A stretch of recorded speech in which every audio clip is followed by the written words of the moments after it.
I was just thinking, when you first asked me about doing this talk, I'm pretty certain that the general election hadn't been called at that particular point.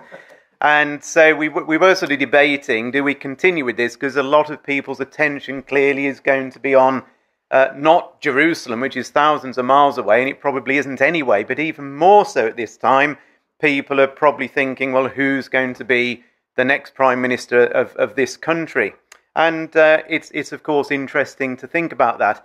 This talk isn't going to be about the politics of this country. We are going to consider Jerusalem, but I just thought I'd show you a couple of verses from the Bible just in the context of an election coming up tomorrow. And here's a couple of verses that I think are worth us thinking about over the next few days. And the first one is taken from the prophet Daniel. So it's a book in the Old Testament. And in Daniel chapter 4, verse 17, very simple words that, we can understand. It says, the Most High, which is talking about God, rules over the kingdoms of the world. And by the way, that includes Britain, because we are a kingdom in this world, are we not? And he gives them to anyone he chooses. So in other words, it's God who puts in place the people who rule the countries of this world. And that's quite a remarkable thing for the Bible to say is happening, but God does do that. That's what we believe. And in fact, it's not only the Old Testament that says that. Have a quick look at this. This is in Romans chapter 13, and it's verse 1. It's taken from a more modern translation, this one, but even in older versions, it says the same thing. It says, everyone must submit to governing authorities, for all authority comes from God, and those in positions of authority have been placed there by God. Now, that is quite interesting, because if you stop and think about it, if that's true, it means all the world leaders that we see have, for some reason, good or evil, been put there for some purpose by God, including people that we might wonder how on earth that did happen. We have to sort of pinch ourselves slightly, don't we, at the moment, with what Mr. Trump's doing. But all of these things are building up for the conclusion of God's plan and purpose in this earth. So that's all I'm going to say about the election. Go and have maybe a look at those verses at some time. Are we going to get these slides? We can get these slides out, can't we? And if anybody's interested. So, but tonight we're going to look at Jerusalem. That's the main focus of this evening. I think it's fair to say there is no other city on earth quite like Jerusalem, is there? When you think about it, the major three faiths on planet Earth all have a stake in this city. To the Jewish people, it is absolutely central to their own religion. It's where the temple of Solomon was built. It's their capital city, but from a religious point of view, it's right there in the very center of their faith, where they went to worship and where they still go to worship at the Wailing Wall. It's the very central part of their own religion. And of course, from a Christianity point of view, Jerusalem's also really special and significant, because that is where the Lord Jesus Christ was crucified, for one. It's exactly where the very first Christian church was established. It was right there in Jerusalem. Christianity began in Jerusalem. So Jerusalem's also a very special place for many, many Christians. And of course, not only that, but we've also got the Muslims as well. It's their third most holy place. It is apparently where Muhammad went off to heaven on a horse, and he went up to heaven on a horse from Jerusalem. So they also are very interested from a religious point of view in Jerusalem. Now you tell me another city where that happens, where all the world's religions have got something to say about this particular city on earth. And in fact, here is a map, of Jerusalem. It looks a bit messy, but effectively that is the whole of the city of Jerusalem there, at least the old city of Jerusalem. And, well, you can see, I don't know whether you can see actually, but it's split into quarters. They're called quarters. So you've got here the Christian quarter. This orange bit here is the Muslim quarter. This bit here is the Jewish quarter. This bit here is called the Armenian quarter. And the United Nations looks at that quarter as being Palestinian. They see a link between the Armenian quarter and the Palestinians. But which other capital city is split up like that? It's quite amazing, isn't it, really, that all of them have got their own quarter. They've all got something to say. But it doesn't actually end there, because not only have you got all these religious elements, and bearing in mind, of course, we're talking about billions of people. This isn't just a few radical people who say Jerusalem, we're interested in it. There's a billion Christians. There's a billion Muslims. It's a huge percentage of the world's population that's got something to say about this. But even more than that, we've got this situation. Because not only is Jerusalem seen as a religious centre, it's also a political centre as well. Because, of course, there are two people who say, actually, excuse me, Jerusalem is our capital. So on the one hand, and these are headlines, by the way, from only in the last 4 weeks. But to be fair, it doesn't matter when I do this talk, these are headlines that come through time and time and time again. But because of Mr. Trump's involvement by flying out to Israel only a few weeks ago, they started coming out with their own statements to say, hold on a minute. So there is the leader of the Palestinians, Abbas, and he said East Jerusalem should be the Palestinian capital. Meanwhile, Netanyahu, who is the Prime Minister of Israel, vows that Israel will continue to build in our capital, Jerusalem. So now we've got two different sets of people, both saying Jerusalem is our capital. Can you imagine this in London or any other capital city, that you've got two sets of people saying it's ours, no, it's mine, yes, no, it's ours, and then all the religions are saying it's mine, it's mine, it's mine. You can see why over the years there's been a lot of conflict over this particular city, and so there has. Now we've asked you here this evening actually for a sort of a special reason, and it's because of the anniversary of this particular day on the calendar. And apparently, because I wasn't alive at the time, but 50 years ago, exactly today, is when Israel, there was a big war that happened called the 6-Day War, and we're going to look at this. There was a war that lasted in Israel and its surrounding neighbours, and it lasted for 6 days. And during those 6 days, Israel, the Jewish people, took Jerusalem and made it their united capital. And that actually is quite significant.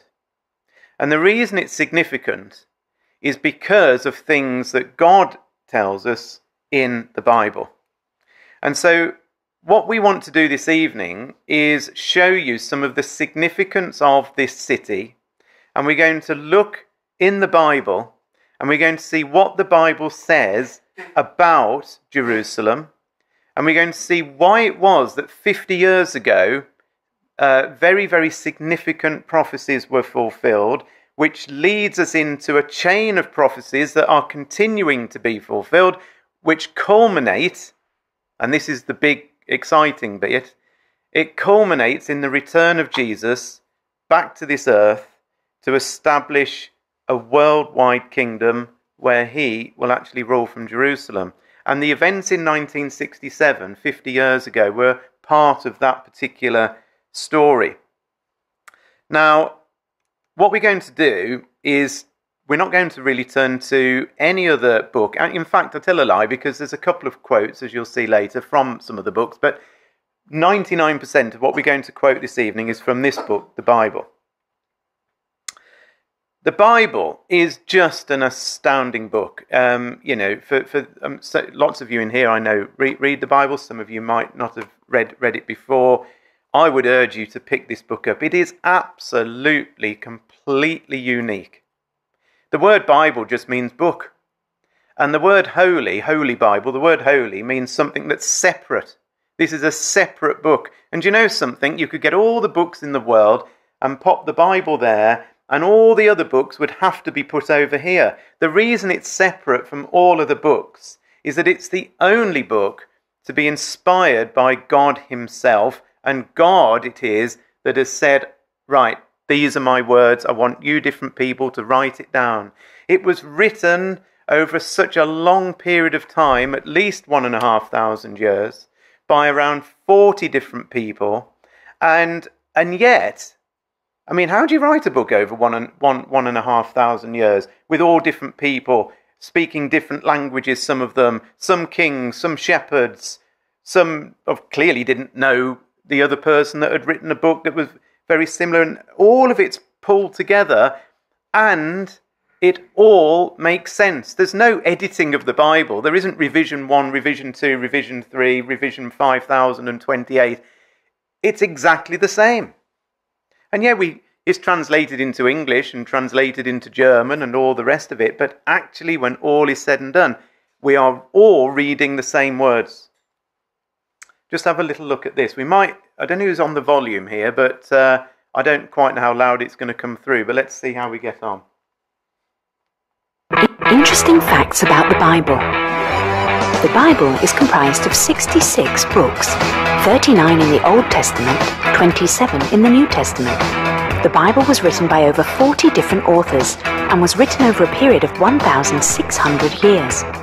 Job is considered to be the oldest in the Bible, while the book of Revelation is the youngest, written in 95 AD. The longest book in the Bible is the book of Psalms. The shortest is 2 John, with only 13 verses in the entire book. The Bible has been translated into roughly 2,018 different languages and is the world's best-selling book. There you go. I pretty much said all of that. We needn't have played that, but it's a test on the volume. We could probably tweak it up a little bit for the next clip. Now, here's the interesting thing, because, why not? Here's the interesting thing. The word Jerusalem itself is mentioned over 700 times in the Bible. This is a great place to go, isn't it, if we want to find out more about what God says about this city, Jerusalem, over 700 times. And by the way, and you might know this, I don't know, but the Quran, which is another holy book, as some people will say it is, Jerusalem isn't mentioned a single solitary time. Not by the Arab name of Quds or by the word Jerusalem at all. So it's not mentioned, so we can't go there. We need to go to the Bible. It's mentioned over 700 times. It's a really key city in the Bible. Now, as I've said to you, we're at the 50th anniversary of big events that happened back... Who was here in 1967? You guys, there's a few of you that weren't. See, some of you might even remember this, So I was born in 69, so I missed all the excitement. But I was talking to my parents. They actually got married just a month after this war took place. And they actually said, we remember there was tremendous excitement amongst Christadelphians because they could see back then that prophecy was being fulfilled before their eyes. Did some of you feel that who were here? And a huge amount of excitement, and there was. Now, for those of you who weren't there, or maybe you haven't looked at it too much, I found a little bit of video, and it's got some actual, it's a little bit of cartoon to start with, but it's actually got some live clips from back then, just to show you what was going on. So we're winding the clock back now to 1967, 50 years ago tonight, what was happening in the world back then. So let's just have a little look at this.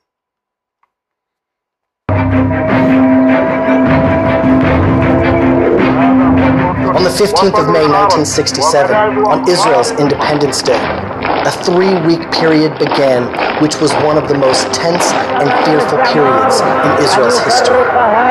In direct contravention of international agreements, Egyptian leader Jamal Abdel Nasser removed the UN peacekeeping forces and began moving tens of thousands of soldiers and hundreds of tanks into what was the demilitarized Sinai Peninsula towards Israel's southern border.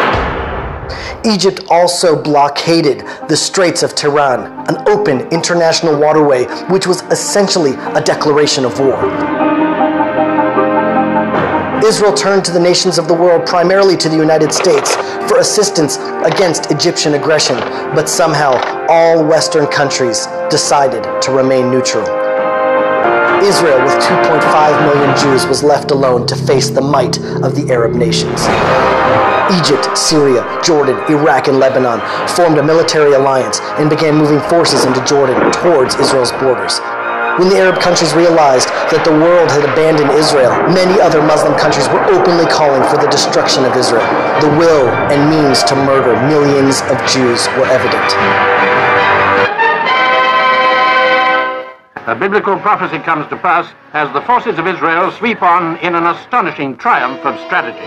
After achieving air supremacy, her forces thrust like an avenging sword at the very heart of Arab self-confidence. And then, perhaps, the greatest miracle of all, a miracle Israel never expected: Jerusalem.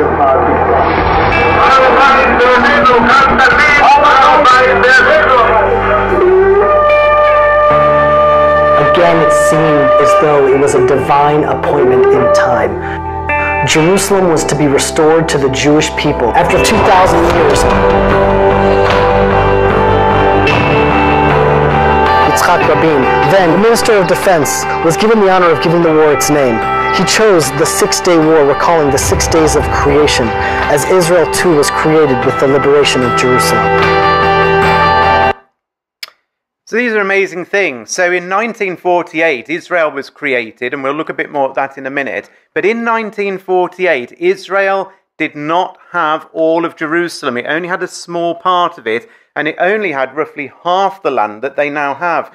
And what that little news clip was saying was there was this tension that built up from 1948 up to 1967. And in 1967, Israel was sat there and there were all these noises about war, as you just saw, and Israel launched a preemptive attack upon Egypt, and suddenly all the other Arab nations joined in. There was this mighty war that only lasted for 6 days.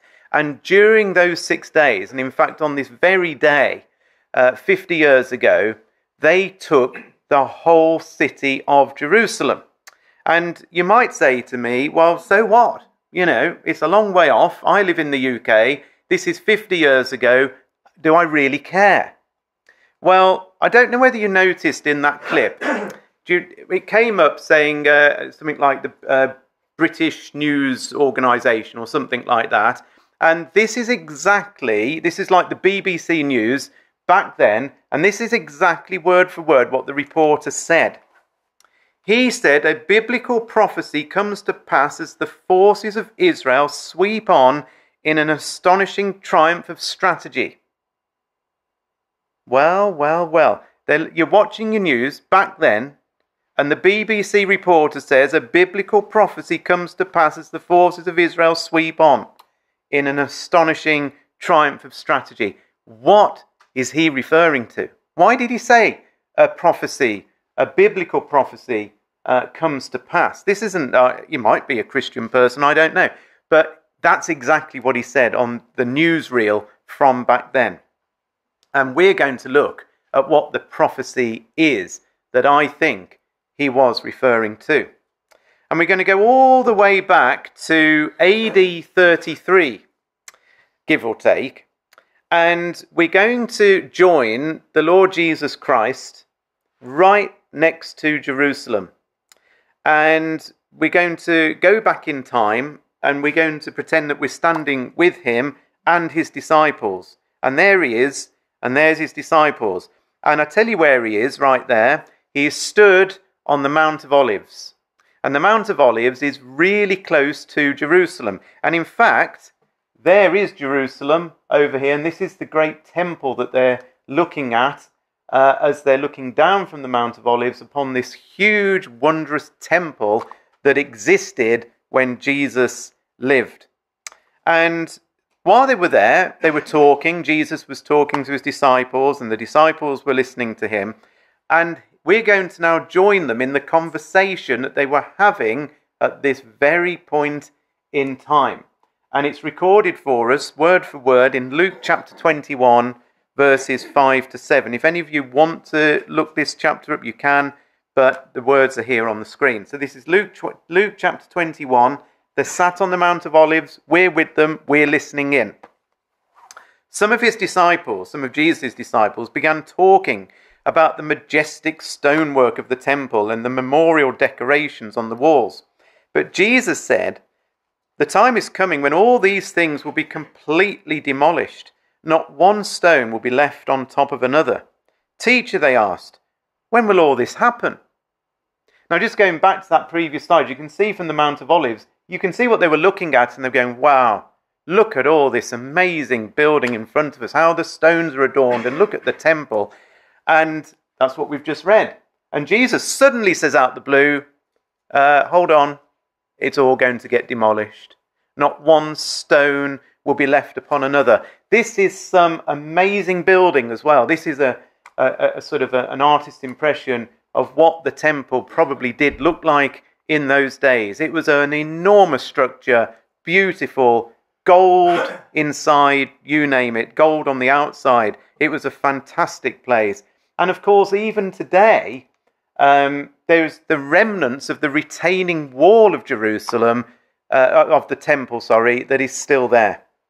And the Wailing Wall, or the Western Wall, is the retaining wall that was there at the very time that Jesus was talking to his disciples. Those stones there were exactly the same stones that were still there, one on top of another, when Jesus was saying those words. That's pretty amazing, isn't it? 2,000 years later, they're still there. That's why the Jews go to this wall. It's very special. It's their connection back for a long, long time. So what did the disciples say? They said, well, Jesus, when's that going to happen? When is this enormous temple going to come down? And in verse 20 of Luke chapter 21, Jesus says, I'll tell you. He says, when you see Jerusalem surrounded by armies, then you will know that the time of its destruction has arrived. And you know something? This was in AD 33. Just shortly after that, of course, Jesus was crucified. And very shortly after that, he ascended to be with his Father in heaven. But in AD 70, so how many years later is that? Is that 37 years? I'm trying to do the maths here. Let's say 37 years later. 37 years later, in AD 70, that Jerusalem was surrounded by armies, and the Romans came, and this is what happened. Now I'm going to show you another video. Now this was not video that somebody took in AD 70. There were no cameras back then.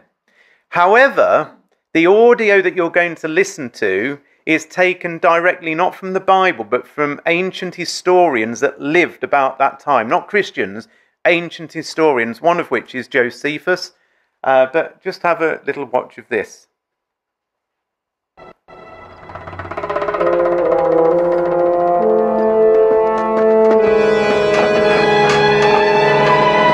After a 4-month siege, Rome's legions finally broke through the first wall of the city.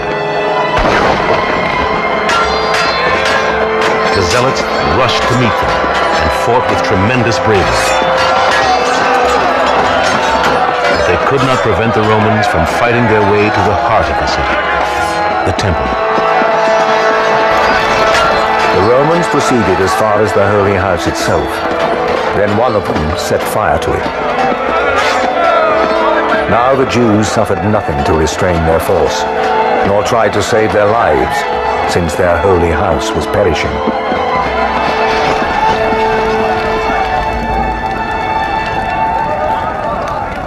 The temple, the only place on earth, according to the Bible, where God could be worshipped, was laid to waste by the Romans.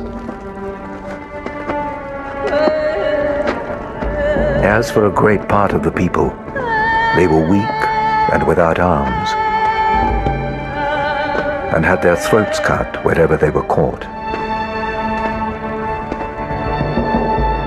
In the temple around the altar lay dead bodies heaped one upon another, and at the steps going up to it ran a great quantity of their blood.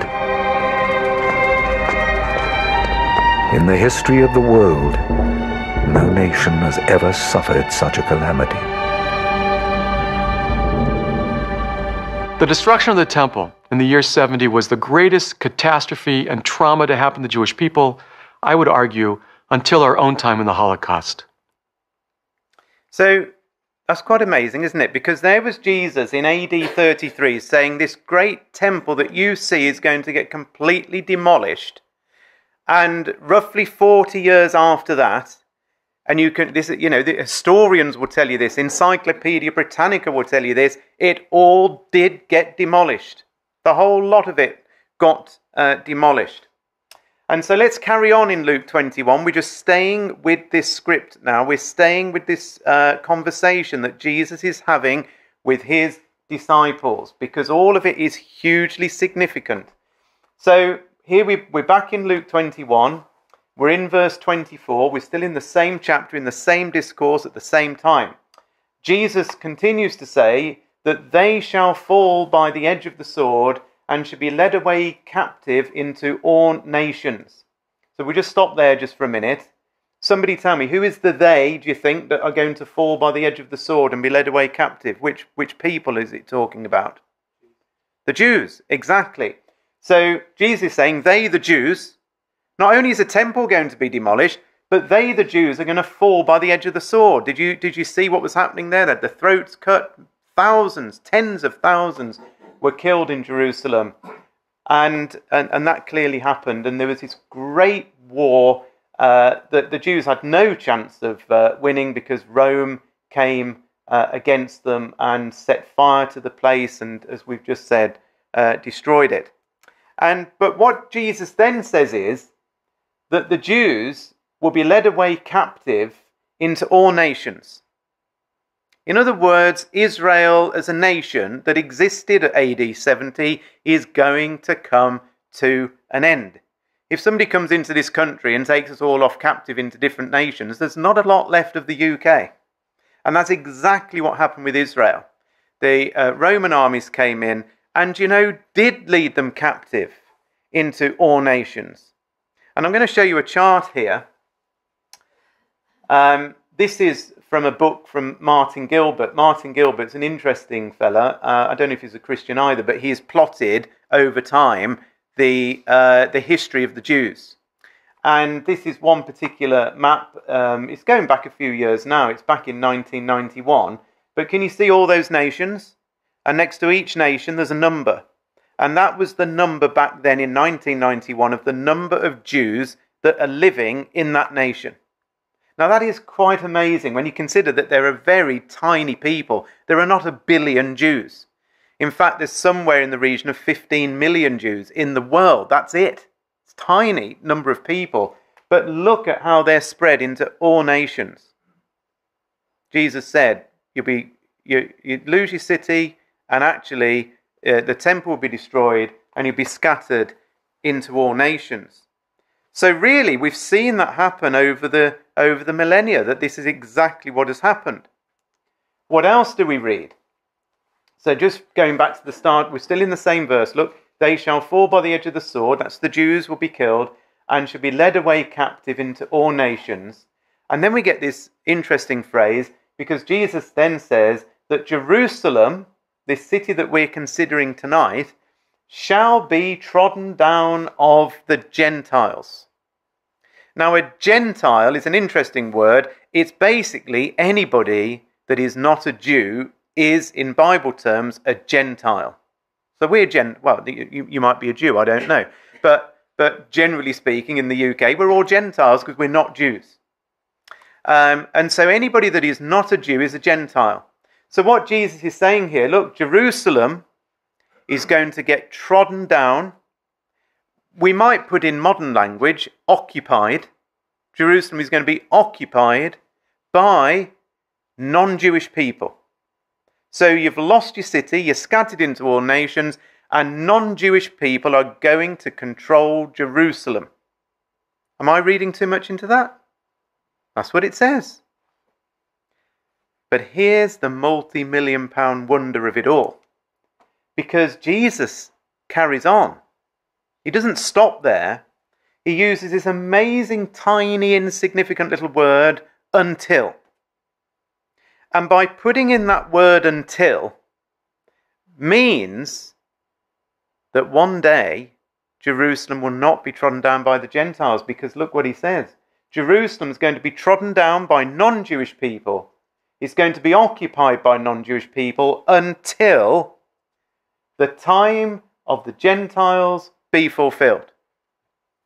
Now, what does he mean by that? He's clearly saying that one day in the distant future, he doesn't say the distant future, but we now know it is, one day in the distant future, the Gentiles will not be treading down Jerusalem. They will not be occupying Jerusalem, because clearly the Jews will be. Can we infer that from that, do you think? Jerusalem will be trodden down by non-Jewish people until the time of the Gentiles is up, is finished. Now, this is quite amazing, because we've already said that Jerusalem was actually taken away from the Jews in exactly AD 70. That's when it happened. And 1,897 years later, 50 years ago today, the Jews, for the first time in all of that time, suddenly have control, sovereign control, which they have over the city again. Now that's quite amazing that that has happened. This makes 1967 a very significant point in time, and why it was even back then that Christadelphians were super excited that these things were taking place. Now you might say, well, we're looking here at Luke 21, but if it's such a big deal, surely there'd be lots of other places in the Bible that talk about the Jews coming back to the land again. Well, you would be right, and there are. And in the Old Testament, there are lots and lots and lots of passages that talk about the Jews being scattered and the Jews being regathered in the last days. So here's a few of them. So in Deuteronomy chapter 28, quite early on in the Bible, this talks about the scattering, not the regathering, this particular one, but have a look at this all the same. The Lord shall scatter you, Jewish people, among all people, from the one end of the earth even to the other. And there you're going to serve other gods that neither you or your fathers have known, even wood and stone. And among these nations you'll find no ease, neither thy sole of thy foot will have rest, but the Lord shall give you there a trembling heart and failing of eyes and sorrow of mind. And you've only got to look to see how the Jews have got on in countries around this world over the last 2,000 years. And do you think they've had a great time? No. They've been severely persecuted wherever they have gone. In Jeremiah 31 verse 10, we read these words, "Hear the word of the Lord, O nations, and declare it in the coastlands far away, and say, He who scattered Israel will gather him, and will keep him as a shepherd keeps his flock." So yes, says God, I've scattered you, but I'm going to gather you again. But where's he going to gather them? Well, look at this one. Ezekiel chapter 11, verse 17. "Therefore say, Thus saith the Lord God, I will gather you from the peoples," that means the nations of the world, "and assemble you out of the countries where you have been scattered, and lo and behold, I will give you the land of Israel." This is in the Old Testament. God says, I'm going to scatter you, I'm going to regather you back to the land of Israel. In Ezekiel chapter 20, verse 34, "I will bring you out from the people, and I will gather you out of the countries wherein you are scattered, with a mighty hand, and with a stretched out arm, and with fury poured out."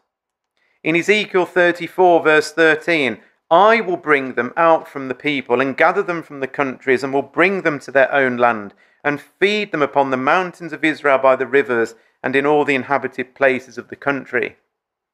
And all of those are absolute plain English that a 10-year-old could understand in terms of what it's saying, I'm absolutely certain. But it's also in the Bible in symbolic terms as well.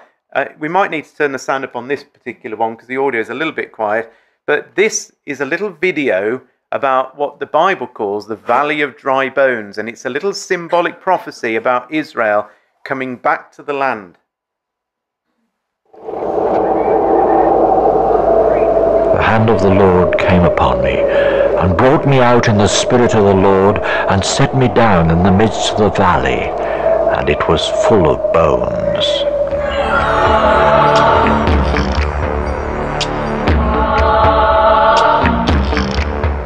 Then he said to me, Son of man, these bones are the whole house of Israel. And he said to me, Prophesy to these bones, and say to them, I will put sinews on you and bring flesh upon you, cover you with skin and put breath in you, and you shall live. Then you shall know that I am the Lord. So I prophesied as he commanded me, and breath came into them, and they lived and stood upon their feet, an exceedingly great army. Thus saith the Lord, Behold, O my people, I will place you in your own land, and then you shall know that I, the Lord, have spoken it and performed it. Look, the Bible is super clear that the Jews were going to be scattered and brought back to the land. And you might say, well, if that's the case, surely every person who's been reading the Bible over all these years would have been saying, hold on, God's going to bring Israel back to the land. It's clear, it says it, but was anybody saying it before 1948? And you know what? Some people who read their Bibles most definitely did. Here's one person who did. Sir Isaac Newton, who lived 1642 to 1727. He is the father of science, according to most encyclopedias that you read.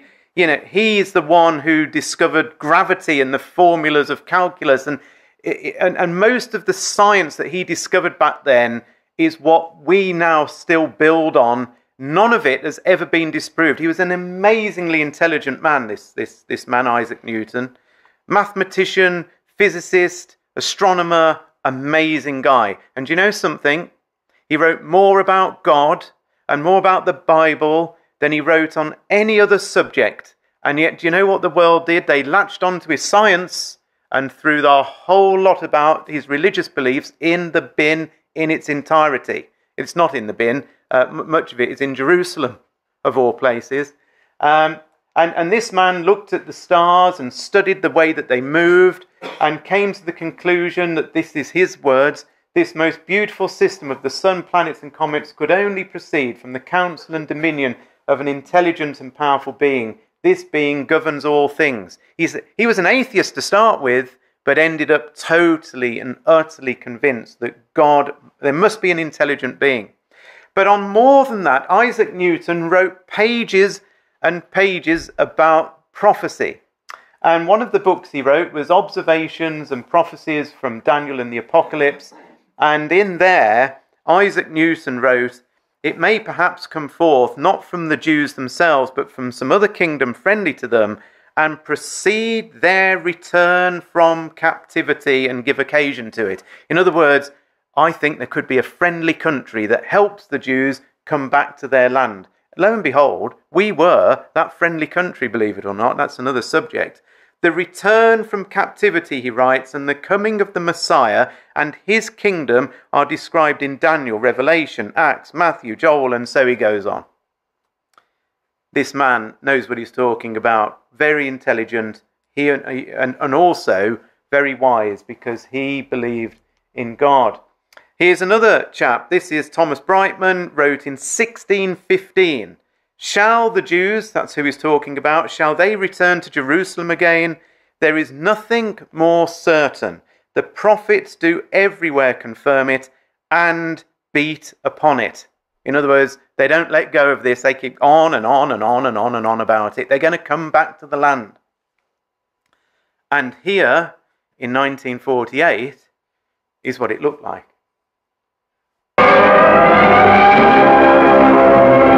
October 1947. 2 shiploads of Jewish refugees from Europe attempt to land in Palestine, only to be turned away by the British and shipped to internment on Cyprus.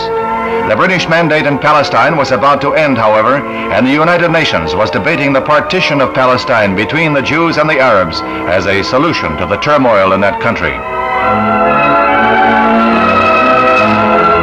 In May of 1948, a new Jewish state, Israel, was born in a bath of blood.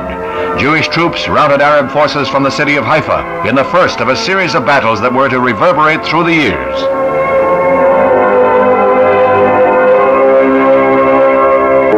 Meanwhile, on May 14th, 1948, the new government headed by David Ben-Gurion is installed in Tel Aviv.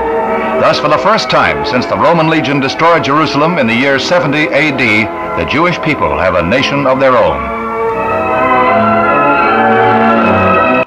And they did, in 1948, have a nation of their own. But guess what it looked like? You see on the right here, that light blue shape, this wiggly shape down here, that was the land that they were given in 1948. Did you hear it said about the UN partition? They were not given what we now call the West Bank, and they only had half of Jerusalem. But in the Six-Day War, okay, so roughly 20 years after Israel was created in 48, Israel took hold of the West Bank, took hold of Jerusalem in its entirety, and that is the current shape of modern Israel. Now, this is the exact shape of ancient Israel.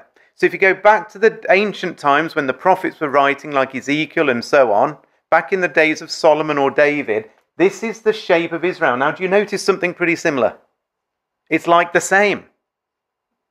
When God said, I will regather you and give you the land, God doesn't say, well, look, I tell you what, I'll give you about 90%. I'll give you some of it. I'll give you a little bit of it. When God says, I'll give you the land, in Deuteronomy, it details out exactly where the land is and the borders and so on. So this is quite amazing that this has 2,000 years later happened. Now, Jerusalem in 1948 was split, not down the middle, but this is the little bit of Jerusalem that Israel had, only a tiny bit of it, but this is the whole of Jerusalem. And in 1948, this is from Wikipedia, in 1948, Jerusalem, it says, was divided into a western part under Israeli rule and an eastern part under Jordanian rule. In 1967, Six-Day War, 50 years ago today, the Labour government, headed by whatever his name is, Eshkol, set the guidelines to attain complete Israeli sovereignty over a united Jerusalem. And on June the 28th, 1967, the Knesset amended the law of 1950, which proclaimed Jerusalem as Israel's capital to reflect the newly defined municipal boundaries. Therefore, for the first time, Israeli law extended to cover all parts of Jerusalem. So really, the big significant date isn't actually today. It's in about a week or two's time. It's on the 28th of June. And this is the day when Israel signed into law that we now have sovereign control of the city. That's pretty amazing. But here we are 50 years later, and you might scratch your head and think, well, where does this... What? What's going on? Jesus said they were going to come back. What does he say next? I think that's a good question, isn't it? Because we're 50 years on. Let's go back. Let's join them on this Mount of Olives. Does Jesus say anything else? Do you know what his next words are? Here they are. Very next words. And this has to be after 1967, by the way, because he's just said that the Jews are going to have control of Jerusalem again. That happened in 67. And then he continues exactly like this. And there'll be signs in the sun and in the moon and in the stars. And upon the earth, distress of nations with perplexity, the sea and the waves roaring, men's hearts failing them for fear, for looking after those things which are coming on the earth, and the powers of heaven shall be shaken. Does that ring any sort of bell with anybody in the room? Does this, what have we got here? Signs in the sun, moon and stars. We've got nations in distress. Perplexity is saying, I don't know the answer. I can't solve the problem. There's sea and waves roaring. There's men's hearts failing them for fear when they look on the news, when they look on the TV, when they open the newspaper, when they listen to the radio, their hearts are failing them for fear. They don't like what they see. They're fearful. And here we are at the end of this period of time, 50 years, and I think this is quite a good description, don't you? Do you think we live in a world of fear and terror? Because, by the way, that's what the Greek word for fear means. It is terror. In fact, the White House spokesman said not long ago, this is how it is in the age of terror. He says we live in the age of terror. Do we see signs in the heavens? Well, we'll have a look at that in just a second. Do we see a world not able to sort its problems out, do you think? Perplexed as to... Look at Theresa May's face. They don't know how to cope with the terrorism that we see. That's only one small part of the problems. I think the answer has got to be a resounding yes more than ever before.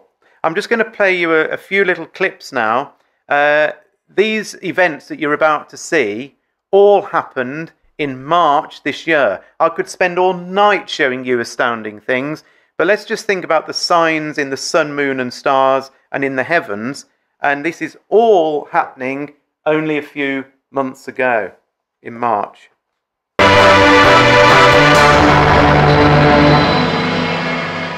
Tonight, across central Texas, many are asking, did you see it? That fire in the sky that some say caused a sonic boom.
We could show you amazing things happening in the heavens, on earth, in terms of signs, but there's just a few things. That's all in just a few weeks and just a few months ago.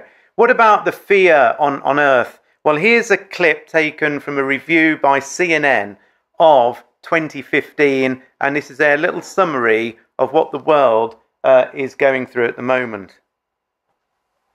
Breaking news, masked men opened fire at the offices of a controversial newspaper in Paris.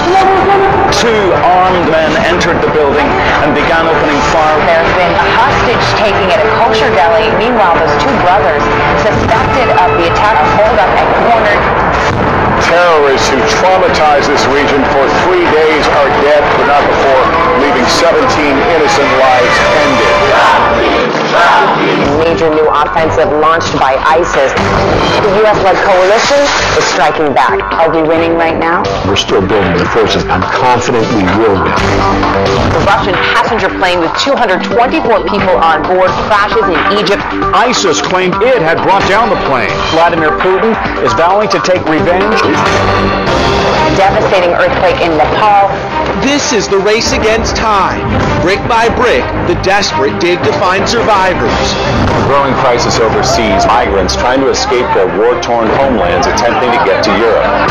President Obama is strongly defending that controversial deal to halt Iran's nuclear program. It is a good deal.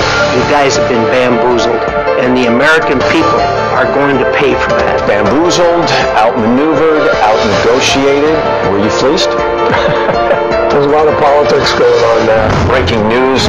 This comes out of France, where a German-winged passenger plane has crashed. Disturbing new detail, the co-pilot intentionally crashed the plane into the mountains. The terror group ISIS claims responsibility for unprecedented attacks in Paris in 6 separate but coordinated bombings and shootings. The scene of the worst carnage at the Vatican Theater. Witnesses say they saw these shooters arrive inside and begin firing indiscriminately. An international manhunt is now underway. Police carried out a deadly raid. The suspected ringleader is in fact dead. The soul of the city is intact. They have heavy hearts that they are not going to succumb to fear. It seems another week, another tragic mass shooting. 9 people killed in an unthinkable crime in Charleston, South Carolina. What does it say about us that in 2015 somebody walks into a church and then shoots them one by one? It's an unbelievable situation that we're in, and of course it's getting ever, ever closer to home. Jesus said to be a time of fear in this world. We are in it, I think, as we speak. He also said that we would see the sea and the waves roaring, and most certainly in the last few years we have.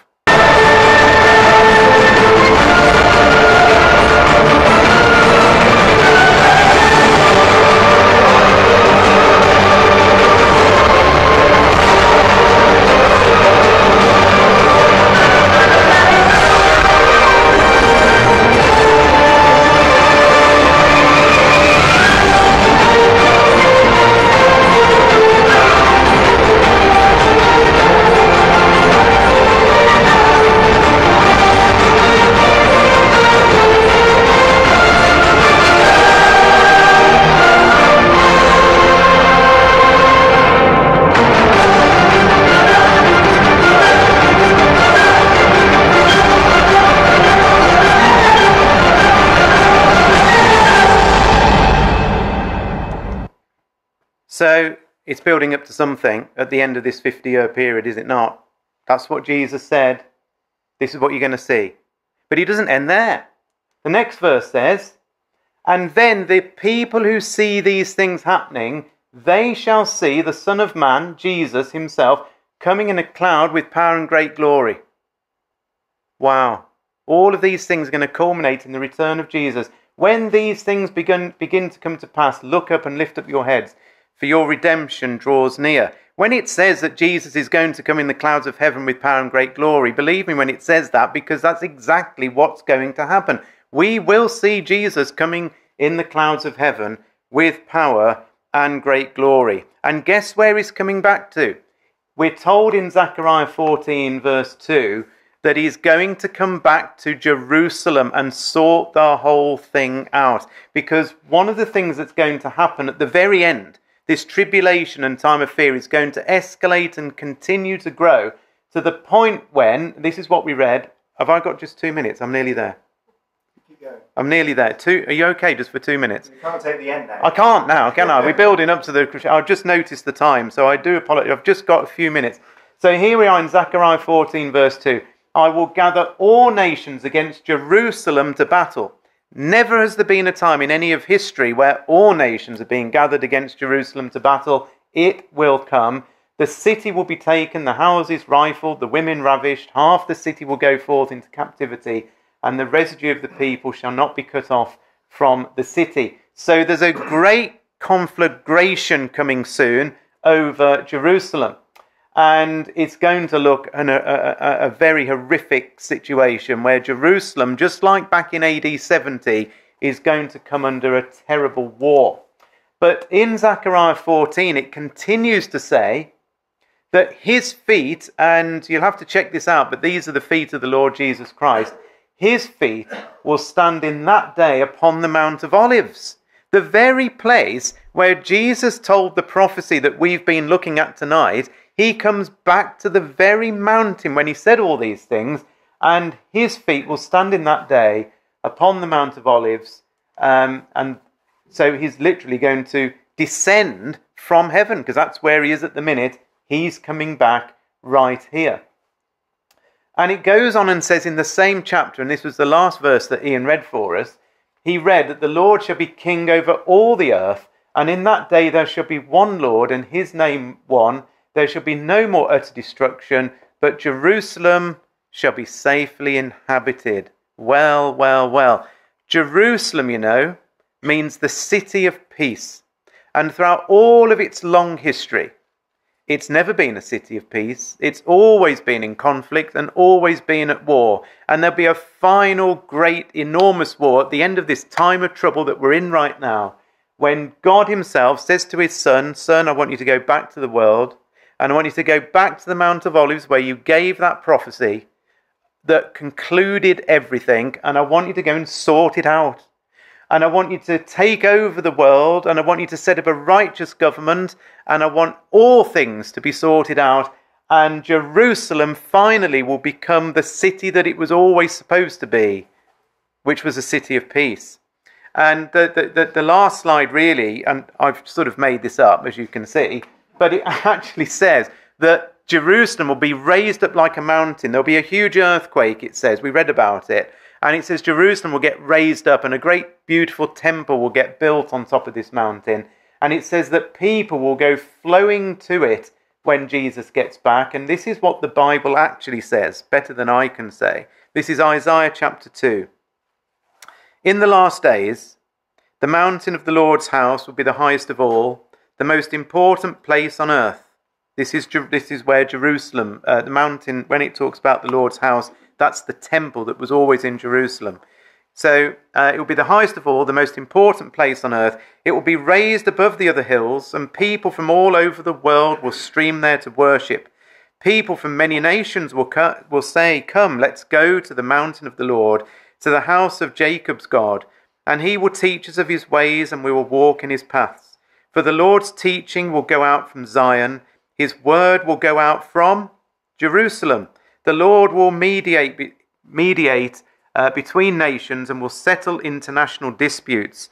They will hammer their swords into plowshares and their spears into pruning hooks. Nation will no longer fight against nation, nor train for war anymore." Here's the key points that I think we've covered tonight. Jerusalem is now in the hands of the Jews, and they have sovereign control over it, and that is a sign that we're right at the end of it all.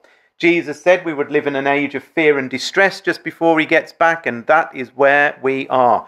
Jerusalem will become the centre of worldwide conflict. That's the next thing on the agenda.